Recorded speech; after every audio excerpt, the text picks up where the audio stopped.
తులారాశి వారికి ఏడాది తర్వాత రవి భగవానుడు కర్కాటక రాశిలో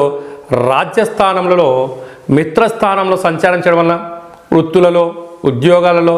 వ్యాపారాలలో, సేవారంగ కార్యక్రమాల్లో అద్భుతమైనటువంటి చాలా మంచి కాలం అని చెప్పి గమనించాలి. ఎన్నో రోజులుగా మీరు ఎదురు చూస్తూ ఉన్న ప్రమోషన్స్ మీ సొంతం అవ్వడం, సభల యందు సమావేశాల యందు మిమ్మల్ని పిలిచి సత్కరించడం, అవార్డ్స్ రికార్డ్స్ను మీరు సొంతం చేసుకోవడం, ఎవరూ చేయలేనటువంటి కొన్ని సాహసోపేత నిర్ణయాల వల్ల మీకు సమాజంలో మంచి గుర్తింపు కలిగి మీకు సత్కారాలు, గజ సన్మానాలు,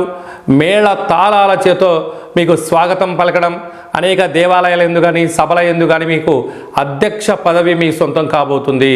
కనుక ఇలాంటి కాల సమయంలో మౌనంగా ఉండడం, కొత్త కొత్త విషయాలు తెలుసుకోవడం, వెళ్ళిన ప్రాంతం యొక్క వ్యక్తుల మనస్తత్వాన్ని బట్టి మాట్లాడడంలో తులారాశి జాతకులు సిద్ధ